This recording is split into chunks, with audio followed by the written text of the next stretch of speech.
Okay. Welcome everybody. Uh, Today, or for this particular lab lesson, we are going to work on our knife skills. Okay.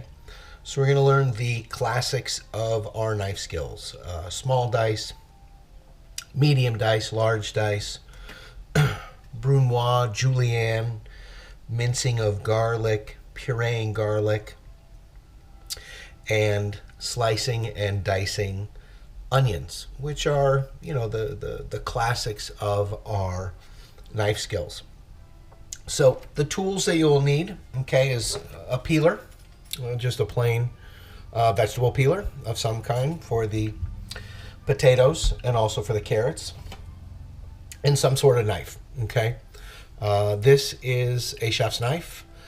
This one is made by Victorinox or Forstner, the same people that make Swiss Army knives. This is what's referred to as a stamp knife, because it was just stamped out of a sheet of metal. This is also what's referred to, however, as a full tang. I know some may say it's a partial tang because it doesn't quite go all the way through the very end of the handle, but I would certainly refer to that as a full tang. This is, of course, the spine of the knife. This is what's referred to as the bolster right here, okay? And a good quality knife should have at least 3 rivets running through the handle. This is probably one of the most common utility knives. And when I say utility, Forstner has been around for a long time. They're Swiss made, and they are a really well-made, relatively inexpensive, durable knife. They're easy to sharpen, and they're easy to maintain an edge on them as well. Let me take a moment to grab another one and show you the difference. This one, pardon the water spots on it, is what's referred to as a forged knife, okay? Forged means that it's been pounded and formed in kind of an old-fashioned way of making knives. This is a stainless steel, okay? Carbon mix. Again, the difference is it is also a full tang, although you can't quite see it run through the handle. The bolster is a little more pronounced right here. The spine is a little thicker in through here as well too. And it's a little more balanced of a knife. Now, which one is best?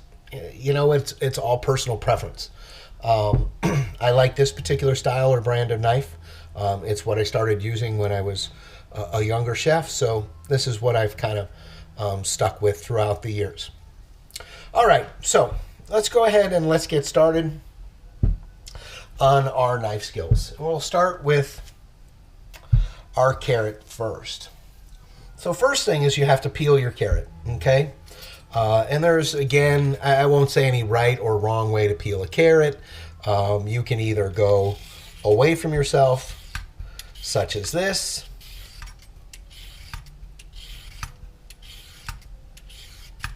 and I am a firm believer of a good quality vegetable peeler, okay? And then you would just turn it around and you can do the reverse side. That's one method. Or you could do a method where you draw it up towards yourself, such as this, where you take and peel from the bottom to the top, rotate, peel from the bottom to the top, give it a little rotate, bottom to the top, and so forth. That's my preferred way, but certainly I don't think it matters at all. It's not that I don't think it matters. I know it doesn't matter, because I don't care how you peel your carrot, whether you go down or whether you go up, but you're definitely going to want to peel your carrot. And then we'll just take our peelings and discard those in our trash. I have a little trash receptacle off to the side.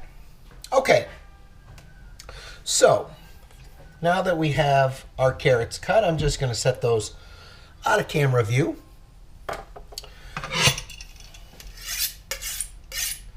While I hone my knife.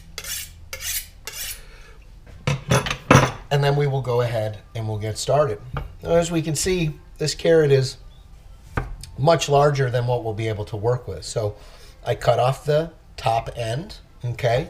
And now I want to kind of cut this into 2-inch sections going down and forward. When you're holding your knife, you're going to hold your knife in a fashion where your index finger wraps around. Your thumb will support the knife on the other hand, or on the other side, excuse me. And your 3 fingers will wrap around the bottom. This is improper technique, okay? This would be considered improper technique as well too. Proper technique is 3 fingers on the bottom, thumb supporting on one side, index finger on the other. Now, I am a lefty, so for those of you that are right-handed, you're just going to kind of do everything that I do, but opposite of what I am doing. So to make it more manageable, I want to cut my carrots, like I said, into about 2-inch pieces, okay? And we're going to start with our julienne. So the first thing I want to do after cutting it into a smaller size piece is I want to trim just a little bit of the bottom off, and just a little bit, okay, just so that it will lay flat and it won't roll or rock on me. Then I will take and I will trim off a little bit of that first side there, okay? And now I'm going to take my knife and I'm going to position it on the top approximately 1/8 of an inch away from the first cut, and I'm going to go down and forward. I'm going to go down and forward, okay? It's not an up-down rocking motion like a hinge.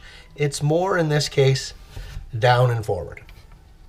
So what we're trying to do is we're trying to get a plank, okay, that is 1/8 of an inch by approximately 2 to 2 inches.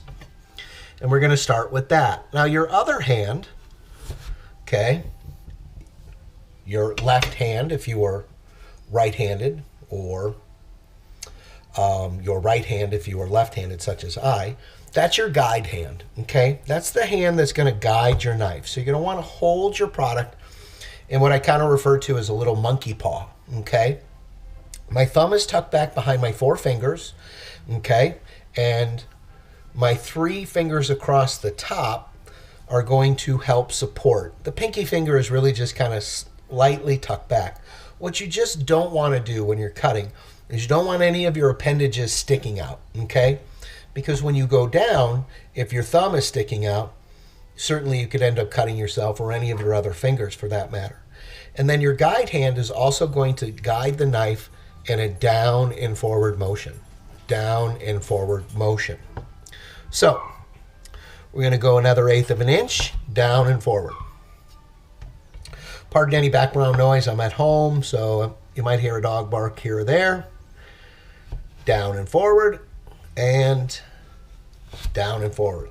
And once you get to the point where it's just uncomfortable for you to hold, then just go ahead and discard this. Don't throw it away, because it can be used, but we want to make sure that we're safe when we start. Okay, once you get all your planks cut, okay, and these are all, again, approximately 1/8 of an inch thick by 2 to 2.5 inches. Now I'm going to lay it flat on my board, and I'm going to cut another 1/8 of an inch. So 1/8 of an inch. And there's our julienne, okay? 1/8 of an inch by 1/8 of an inch square by approximately 2 to 2.5 inches. So there's one, there's another, and another. So now at this point, we're just going to kind of hold that carrot firmly down, and we're just going to go slightly down and forward, slightly down and forward, slightly down and forward. And then I'll just take those juliennes and I will stack them in the corner. 1/8 of an inch, down and forward, down and forward. So it's not a big arcing motion like this. I'm just laying the carrot on the table, placing the knife on top, and sliding it forward, down and forward, down and forward, down and forward. Okay? Now, as you progress and you get better, you may find yourself going, boy, just doing one plank at a time is going to take me a long time. Maybe practice doing 2 at a time.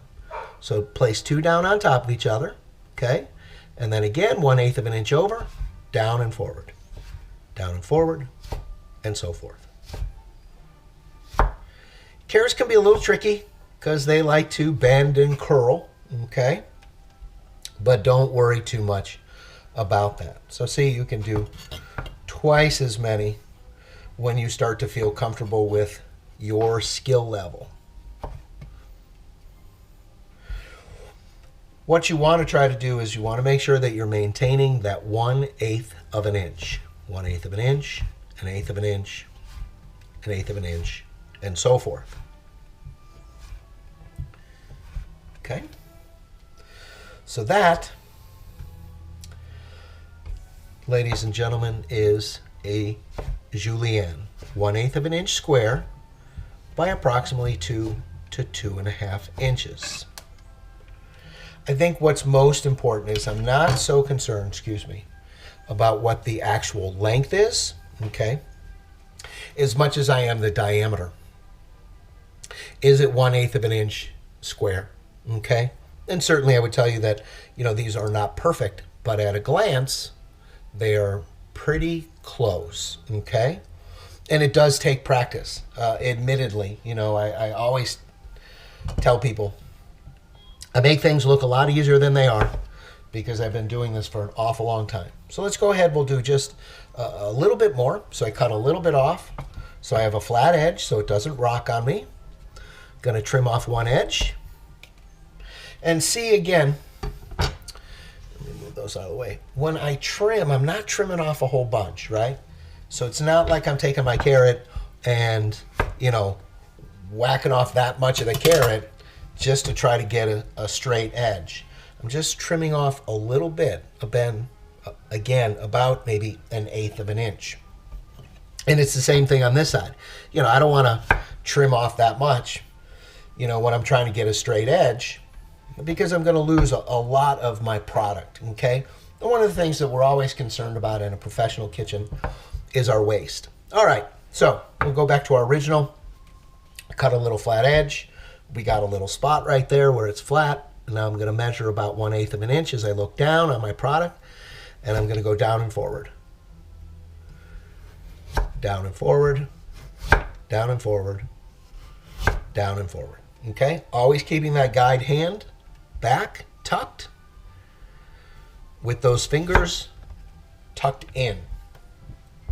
Then once I get my planks cut, I can lay them flat on my table.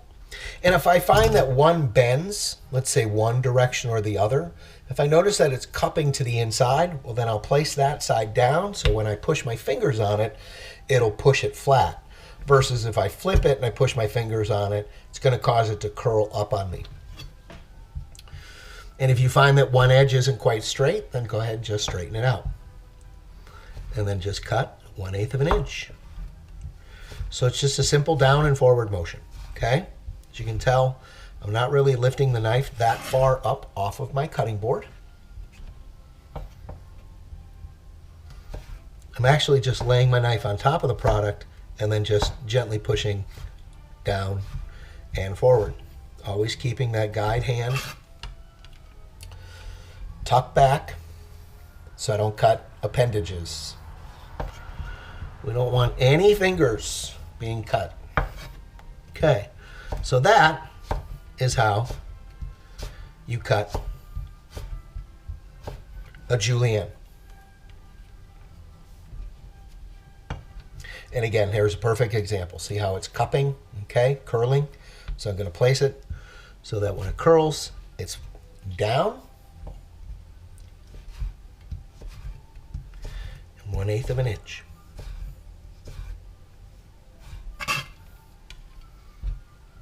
That's a pretty good one right there. Whoop. Okay, so that one's not quite straight, so I'm just going to trim that. Okay. And then down and forward. Okay. And there are our juliennes. All right, so that's our julienne, okay? And how to cut that. So you're gonna take one of your carrots and you're gonna cut that entire carrot into juliennes. Now I realize I didn't cut all of mine, but for the sake of time and for the purpose of a demonstration, I really don't have to go through the entire motion of cutting. You know, I've demonstrated about 2/3 of a carrot. You guys certainly should be able to mimic what I've done. I don't expect perfection, but I do expect that you try and that you put your right foot forward when doing this. And always remember kitchen safety. Holding your knife properly, okay, is step one, and using your guide hand properly is step two. So if you really look, my middle finger is really kind of guiding my knife down and forward, down and forward, down and forward, okay? And all my fingers are tucked back. So really, if I maintain that proper posture with my hands, I'm going to make it actually difficult for me to cut myself until, of course, I let a pinky hang out or a thumb hang out, or I try holding my product, you know, like this, and then you end up cutting fingertips off. And I can tell you, I have cut a few off right there specifically, and it takes a long time for it to grow back. So always, again, be very, very careful. All right, so that is our julienne. I'm going to take a moment to kind of organize myself, and when I get back, we're going to do our brunoise.